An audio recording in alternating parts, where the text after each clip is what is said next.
Jai Hind friends, welcome to my YouTube channel Mr. Solution First. I'm Deepak and today we discuss about the next topic of the Unit 4th. आज हम लोग Unit 4th start कर रहे हैं और Unit 4th में सबसे important topic double triple integral, beta gamma function, double triple integral and change of order of integration, change of variable, इन सब के फॉर्म को क्या करेंगे यहाँ पर डिस्कस करेंगे. ठीक है, सो हम लोग स्टार्ट करेंगे आज पहला टॉपिक जो हमारे पास 4th यूनिट में है, जो हमारे पास है इवेल्युएशन ऑफ डबल इंटीग्रल.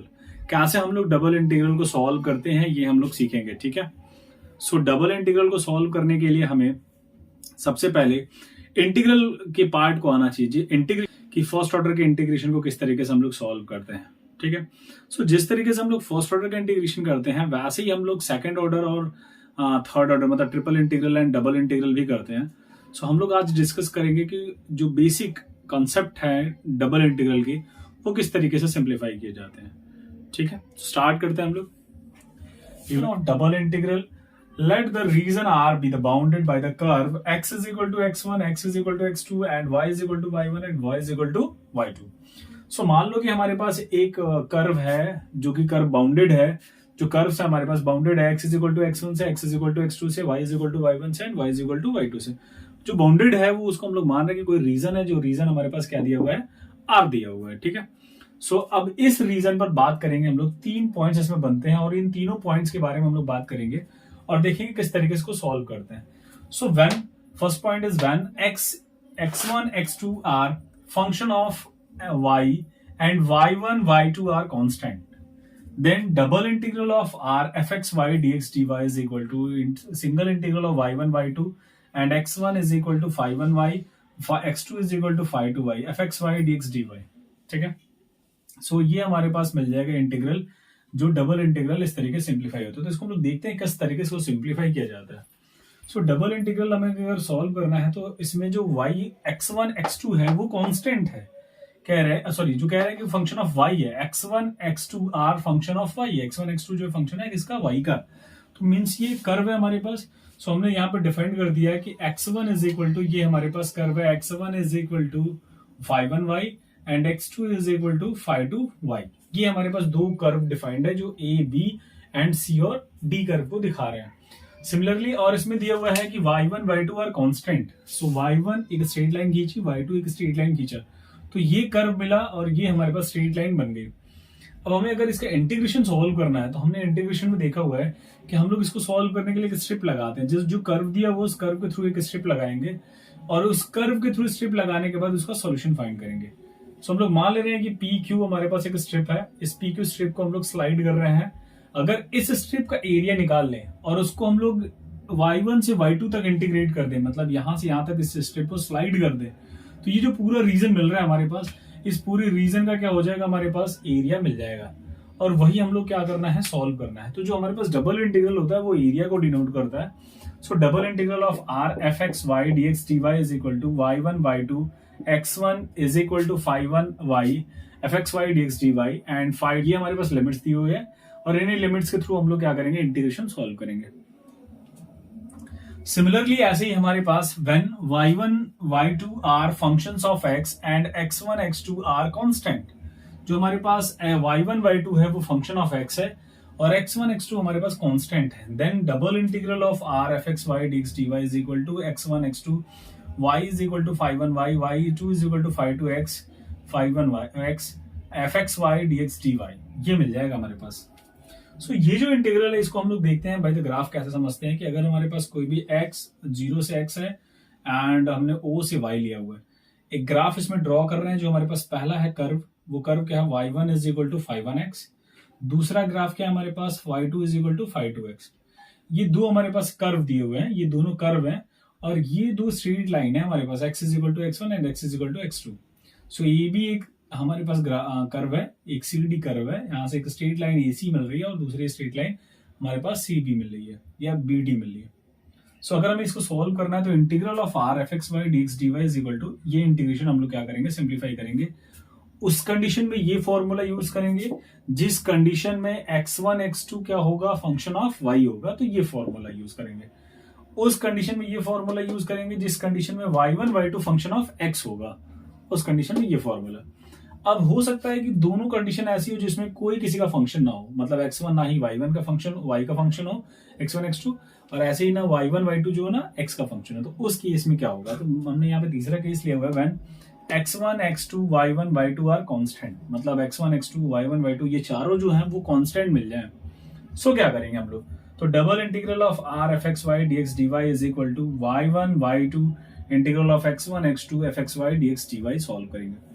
अब इसके थ्रू जब भी आप इंटीग्रेशन करते हो तो सबसे पहले आप उस फंक्शन को इंटीग्रेट करोगे जो फंक्शन वेरिएबल के फॉर्म में आपको गिवन होगा, वो सबसे पहले इंटीग्रेट किया जाएगा, और उसके बाद जो भी सॉल्यूशन मिलेगा उसको फिर कांस्टेंट टर्म के लिए इंटीग्रेट करेंगे। सिमिलरली ऐसे ही जो फंक्शन हमारे पास वेरिएबल टर्म में दिए हुए उसको सबसे पहले इंटीग्रेट करेंगे एंड देन कांस्टेंट टर्म को इंटीग्रेट करेंगे। ठीक है, अब इसमें क्या होगा कि ये दोनों कांस्टेंट टर्म है, तो आप किसी भी वेरिएबल के फॉर्म में चाहे x चाहे y दोनों किसी के रिस्पेक्ट में आप इंटीग्रेट कर सकते हो।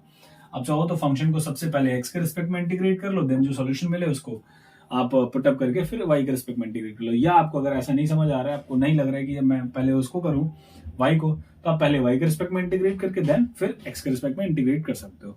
तो इस कांस्टेंट टर्म में हमारे पास अगर ये कॉन्सेप्ट तभी यूज होगा जब ये कांस्टेंट वैल्यू हमें गिवन होगी, है ना। अदरवाइज जब भी हम लोग लिमिट फाइंड करते हैं, अगर वहां पे कांस्टेंट वैल्यू कोई x की आ रही है कोई y की आ रही है, तो उसको हम लोग किसी के रिस्पेक्ट में इंटीग्रेट कर ले, ऐसा पॉसिबल नहीं है। ठीक है, सो जब भी ये कांस्टेंट वैल्यू हमें गिवन होगी तब हम लोग इस कॉन्सेप्ट को क्या करेंगे, यूज करेंगे। सो ये हमारे पास तीन कंडीशंस थी, इन तीनों कंडीशन के थ्रू हम लोग क्या करेंगे, इवैल्यूएशन ऑफ डबल इंटीग्रल निकालेंगे, मतलब डबल इंटीग्रल के कॉन्सेप्ट को इसी कंडीशन के थ्रू क्या करते हैं, सॉल्व करते हैं। सो ये तीनों फॉर्मूले हैं और बहुत इंपॉर्टेंट फॉर्मूले हैं, सारे डबल इंटीग्रल के कॉन्सेप्ट इसी से लगेंगे। सो हम लोग इसके क्वेश्चन पे चलते हैं और इसके क्वेश्चन को देखते हैं। ठीक है, फर्स्ट क्वेश्चन हमारे पास है, evaluate double integral of 0 to 1 dx dy upon root of 1 minus x square 1 minus y square. ये AKTU 2016 में क्वेश्चन आया हुआ है।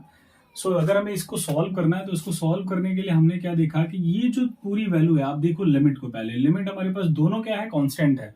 मतलब कौन सी कंडीशन हमारे पास फॉलो कर रही है, जो हमने थर्ड कंडीशन देखी थी उसमें कि x is equal to x1 y is equal to y1, अगर इस कंडीशन मतलब दोनों वैल्यू कांस्टेंट हो, या x is equal to x2 y is equal to y2, अगर ऐसा केस आपके पास मिले, सारी वैल्यू कांस्टेंट हो, तो उस केस में आपको क्या करना है, किसी के रिस्पेक्ट में इसको इंटीग्रेट करना है। तो कैसा हो जाएगा, 0 to 1 integral of 0 to 1 dx dy, इसको हम लोग ऐसा लिख सकते हैं, root of 1 minus x square and root of 1 minus y square. अब y वाले टर्म को बाहर कर लो, आप x के रिस्पेक्ट में इसको इंटीग्रेट कर लो, तो क्या मिलेगा, 1 upon root of y 1 minus y square integral of 0 to 1 and dx upon root of 1 minus x square, और ये हो जाएगा dy। ठीक है, इसको इंटीग्रेट करते हैं तो क्या मिलेगी value, integral of 0 to 1 upon root of 1 minus y square, integrate करेंगे तो ये मिलेगा साइन इनवर्स x, और लिमिट क्या हो जाएगी हमारे पास, 0 to 1 इंटू डी वाई। जब इसको यहाँ पे वैल्यू को पुट करेंगे तो क्या मिलेगा, integral of 0 to 1 upon 1 minus y square root में आ जाएगा। जैसे ही यहाँ पे वैल्यू पुट करेंगे ये पूरा क्या हो जाएगा, 1, साइन इनवर्स 1 की वैल्यू क्या हो जाएगी, किसकी वैल्यू होती है, साइन इनवर्स 1 हो जाएगा, एंड माइनस साइन इनवर्स क्या हो जाएगा, 0, अपर एंड लोअर लिमिट रखने के बाद, और इंटू क्या हो जाएगा, डी वाई। जब इस पे हम लोग इसकी वैल्यू को पुट करेंगे तो ये मिल जाएगा आपको, integral of 0 to 1 upon root of 1 minus y square into ये हो जाएगा π/2 इंटू डी वाई। अगेन हम लोग इसको इंटीग्रेट कर लेंगे तो सिमिलरली वैसे ही टर्म बन रहा है हमारे पास, दोबारा इंटीग्रेट करेंगे तो π/2 तो कांस्टेंट है, बाहर हो जाएगा हमारे पास, और इसको इंटीग्रेट करेंगे तो ये फिर से साइन इनवर्स क्या मिल जाएगा, y, और लिमिट हो जाएगी 0 to 1। जब इसकी वैल्यू को हम लोग सॉल्व करेंगे तो ये मिलेगा π/2, वापस ये फिर से सेम कंसेप्ट आ रहा है, यहाँ पे क्या हो जाएगा आपके पास π/2। सो π/2 मिलकर कितना हो जाएगा, π²/4, तो ये क्या हो जाएगा, इसका आंसर मिल जाएगा आपको π²/4। ठीक है, so hope you understand student. इस तरीके से हम लोग क्या करते हैं, डबल इंटीग्रल को सॉल्व करते हैं। तो लेते हैं अगला क्वेश्चन हमारे पास ये है, अब हमें इसको सॉल्व करना है, तो इसको सॉल्व करने के लिए हम लोग क्या करेंगे, यहाँ पर इंटीग्रल जो हमारे पास दिया हुआ है इसको एक फॉर्म में बनाएंगे। आप देखो यहाँ से, तो x इज इक्वल टू, तो हमारे पास 0 दिया हुआ है, x इज इक्वल टू क्या हमारे पास दिया हुआ है, 1 दिया हुआ है, y इज इक्वल टू हमारे पास 0 दिया हुआ है, और y इज इक्वल टू हमारे पास root of 1 minus x square दिया हुआ है। सो आप देखो तो वैल्यू जो हमारे पास है, ये प्रॉब्लम में 1 प्लस एक्स स्क्वायर है, सो ये y इज इक्वल टू क्या हो जाएगा हमारे पास, x is equal to 0 and x is equal to 1, y is equal to 0 and y is equal to root of 1 plus x square मिल जाएगा, ठीक है। सो अगर इसको आपको सॉल्व करना है तो ये वैल्यू अब आप देख रहे हो कि y किसके फंक्शन में आ रहा है, x के फंक्शन आ रहा है और x1 x2 कांस्टेंट आ रहा है, तो उस फॉर्मूले के अकॉर्डिंग हमें जो पहले इंटीग्रेट करना होगा वो y के रिस्पेक्ट में इंटीग्रेशन होगा, x as a constant treat किया जाएगा, तो पहले ये इंटीग्रल नहीं इंटीग्रेट होगा, जो भी होगा वो y के रिस्पेक्ट में वाला होगा। तो सारे फंक्शन को हम लोग y के रिस्पेक्ट में बनाते हैं, तो सॉल्यूशन क्या हो जाएगा हमारे पास, अगर हम लोग देखें तो integral 0 to 1 integral 0 to root of 1 plus x square and d y upon ये हो जाएगा 1 प्लस एक्स स्क्वायर को अगर मैं लिखूं तो रूट का होल स्क्वायर लिख सकता हूं एंड प्लस ये हो जाएगा वाई स्क्वायर। अब ये जो पूरा फंक्शन हो गया ये किसी न किसी का इंटीग्रेशन बन गया और इंटू डी एक्स। देखना क्यों हमने ऐसा किया, क्योंकि ये a square plus y square, मैं फॉर्मूला लिख देता हूँ, सिंस अगर मैं लिखूं integral of d y upon a square plus y square तो वो इक्वल होता है 1 upon a tan inverse y by a, इसके इक्वल होता है। तो ये वैल्यू हम लोग क्या करेंगे यहाँ पे पुट करेंगे, इस फॉर्मूले का यूज करेंगे। सो ये हमारे पास a क्योंकि x एज अ कॉन्स्टेंट होगा क्योंकि हम लोग y के रिस्पेक्ट में इंटीग्रेट कर रहे हैं, तो अब अगर हम लोग इसको इस फॉर्मूले के अकॉर्डिंग रखें तो वैल्यू मिलेगी integral of 0 to 1 and integrate करेंगे तो ये हो जाएगा 1 upon a means 1 upon root of 1 plus x square and into tan inverse क्या हो जाएगा y तो y रहेगा अपॉन क्या मिल जाएगा root of 1 plus x square और इस पे लिमिट अप्लाई हो जाएगी और लिमिट अप्लाई होकर क्या आ जाएगा हमारे पास 0 to root of 1 plus x square. अब देखना हमने जो लिमिट है इस कांस्टेंट इस पे नहीं अप्लाई किया क्योंकि ये कांस्टेंट टर्म हो गया हमारे लिए, सो इसीलिए हमने इसको अलग कर दिया बस। अब इस पे अप्लाई करेंगे रूट लिमिट को तो क्या मिलेगी वैल्यू, सॉल्व होके 0 to 1 upon root of 1 plus x square, इसकी लिमिट को पुट करेंगे तो ये 1 हो जाएगा, तो ये मिलेगा आपको tan inverse 1 and minus tan inverse क्या हो जाएगा आपके पास 0 और क्या हो जाएगा dx। सो tan इनवर्स 1 क्या होता है हमारे पास, किसकी वैल्यू होती है पाई बाई 4 की, तो ये पाई बाई 4 तो बाहर हो गया। अब ये हमारे पास जो फंक्शन है वो 0 होता है, tan 0 0 होता है हमारे पास, तो वैल्यू जो मिली वो 0 टू 1 और क्या मिला हमारे पास 1 upon root of 1 plus x square और इंटू dx। अब ये किसका फॉर्मूला है, अगर आप देखो तो ये हमारे पास फॉर्मूला है पाई बाई 4 इंटू, अगर मैं इसका फॉर्मूला लिखूं तो ये मिलता है log x plus root of 1 plus x square का और इस पे लिमिट हो जाएगी 0 टू 1, बस लिमिट अप्लाई कर दो आप तो ये हो जाएगा पाई बाई 4 और जैसे हम लोग इस पे लिमिट 1 पुट करेंगे तो ये 1 प्लस 1 2 हो जाएगा, तो ये 1 प्लस log के साथ तो ये हो जाएगा log 1 प्लस रूट 2 और जैसे ही 0 पुट करेंगे तो यहाँ log 1 हो जाएगा, तो ये मिल जाएगा माइनस log 1। तो log 1 हमारे पास 0 होता है तो वैल्यू क्या आ गई हमारे पास पाई बाई 4 एंड क्या मिला log 1 प्लस रूट ऑफ 2। सो ये इसका क्या हो जाएगा आंसर, ठीक है। सो इस तरीके से हम लोग क्या करेंगे फंक्शन को इंटीग्रेट करेंगे। हमारे पास फंक्शन y का जो फंक्शन था वो x में गिवन था, इसीलिए हमने पहले y को इंटीग्रेट करा एंड देन हमने x को इंटीग्रेट करा। अब एक प्रॉब्लम ऐसा लेते हैं जिसमें पहले जो x फंक्शन होगा वो y का होगा, तो पहले हमारे पास जो फंक्शन होगा वो y के x के रिस्पेक्ट में इंटीग्रेट होगा एंड देन फिर y के, ठीक है। सो करते हैं next question. So next question हमारे पास है evaluate integral 0 to a integral 0 to root of a square minus y square and root of a square minus x square minus y square dx and dy। अब आप देखो तो ये function सबसे पहले किसके रिस्पेक्ट में इंटीग्रेट किया जाएगा, x के रिस्पेक्ट में, क्योंकि ये y का है। जैसे आप देखो तो y इज इक्वल टू आपके पास 0 है, y इज इक्वल टू आपके पास a है, x इज इक्वल टू 0 है। मैं x ही इसको क्यों लिख रहा हूँ, क्योंकि ये टर्म हमारे पास y में है, it means it's a value of x, therefore x is equal to 0 and x is equal to क्या हो जाएगा root of a square minus y square, ठीक है। सो अगर हम लोग इसको अब इंटीग्रेट करते हैं, सॉल्यूशन देखूं मैं इसका तो क्या मिलेगा हमारे पास इंटीग्रेशन का पार्ट कि इंटीग्रेशन ऑफ 0 टू a, मैं इसको इंटीग्रेट करता हूँ। इंटीग्रेट करने के लिए फॉर्मूला चाहिए होगा, तो थोड़ा सा मैं इसको पहले बना लेता हूँ 0 to root of a square minus y square, और अगर इसको मैं लिखूं तो इसको मैं लिख सकता हूँ root of a square minus y square minus x square into d x, ऐसा बना दिया मैंने इसको इंटू डी वाई। सो मैं यहाँ पे फॉर्मूला लिख देता हूँ integral of root of a square minus x square का फॉर्मूला इस पे यूज होगा, तो ये मिलेगा x बाई ए में टू एंड साइन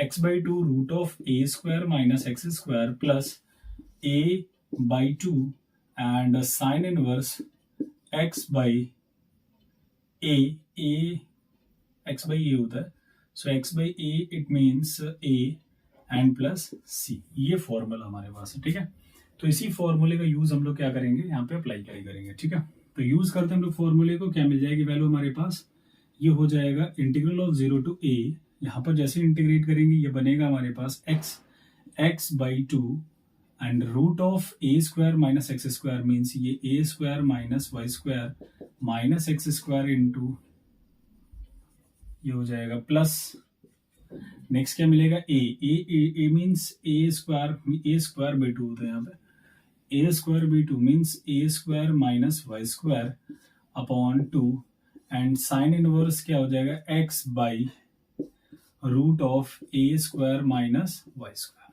ठीक है, अब इस पे मैं लिमिट अप्लाई करना है, तो लिमिट एक्स पे अप्लाई करना है, तो मैं इस वाई वाले कांस्टेंट टर्म को बाहर करता हूँ, लिमिट हो जाएगा 0 to a square minus y square into d y. Limit apply कर देते हैं। अच्छा, यहाँ भी लिमिट अप्लाई होगा, नॉट फॉर दैट, ये पूरे के लिए होगा, है ना, ये पूरे पे लिमिट अप्लाई होगा, तो लिमिट अप्लाई करते हैं। सो मिलेगा हमारे पास 0 टू ए, जैसे हम लोग इस पर लिमिट अप्लाई करेंगे, ये यहाँ पर x की जगह पर और यहाँ पे x की जगह पर, तो जैसे यहाँ पे x की जगह पर root of a square minus x square रखेंगे एक्स स्क्वायर की जगह पर, तो ये स्क्वायर माइनस वाई स्क्वायर मिलेगा, वापस ये इसको पूरा क्या करेगा, कैंसिल कर देगा, तो यहाँ वैल्यू क्या हो जाएगी 0 प्लस आगे क्या मिलेगा आपके पास a square minus y square upon two and यहाँ पुट करेंगे तो ये हो जाएगा साइन इनवर्स 1, फिर प्लस माइनस नेक्स्ट 0 पुट करेंगे तो यहाँ हो जाएगा माइनस 0 और यहाँ 0 पुट करेंगे, साइन 0 0 होता है तो ये भी 0 हो जाएगा, मतलब पूरी वैल्यू 0 हो जाएगी, इनटू क्या हो जाएगा डी वाई।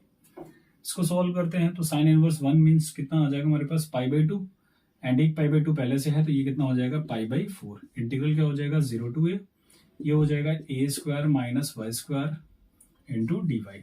अब ये सिंपल सा कॉन्सेप्ट है हमारे पास, ये वाई के रिस्पेक्ट में इंटीग्रेट करना है, तो क्या मिलेगा हमारे पास पाई बाई 4 एंड ये हो जाएगा a square y minus y cube by 3 और लिमिट क्या हो जाएगा 0 टू ए। जैसे इस पे लिमिट वैल्यू को पुट करेंगे ये मिलेगा पाई बाई 4 और यहाँ पर ये पुट करेंगे तो ये हो जाएगा ए क्यूब माइनस यहाँ पुट करेंगे तो ए क्यूब बाई कितना हो जाएगा 3 और जब 0 पुट करेंगे तो ये पूरी वैल्यू 0 हो जाएगी, तो मल्टीप्लाई कर लेते हैं 3 माइनस ए कर देंगे तो कितना आ जाएगा हमारे पास, वैल्यू मिल जाएगी हमारे पास 3 माइनस ए करेंगे तो कितना आ जाएगा हमारे पास 2a, तो 2 pi by 4 and 2a cube by कितना हो जाएगा 3, 2 से डिवाइड कर दो इसको तो कितनी वैल्यू मिल जाएगी पाई a क्यूब बाई 6, तो ये इसका क्या हो जाएगा, क्या मिल जाएगा हमारे पास आंसर। सो इस तरीके से हमने क्या किया, जो दूसरा फंक्शन y का x का फंक्शन दिया हुआ था लेकिन y के रूप फॉर्म में दिया हुआ था, तो उसको हमने क्या किया सॉल्व किया। सो मैंने आपको तीनों मेथड पे प्रॉब्लम को बता दिया, इसी तरीके से हम लोग प्रॉब्लम को क्या करते हैं सॉल्व करते हैं इन तीनों मेथड पर। सो मिलते हैं हम लोग नेक्स्ट वीडियो में जो हमारे पास चेंज ऑफ ऑर्डर इंटीग्रेशन है, और उसमें हम लोग क्या करेंगे इनकी इसी डबल इंटीग्रल के ऑर्डर को चेंज करके सॉल्व करना सीखेंगे। सो मिलते हैं नेक्स्ट वीडियो में, होप यू अंडरस्टैंड स्टूडेंट, और अगर वीडियो अच्छा लगे तो लाइक शेयर एंड सब्सक्राइब करिए। जय हिंद।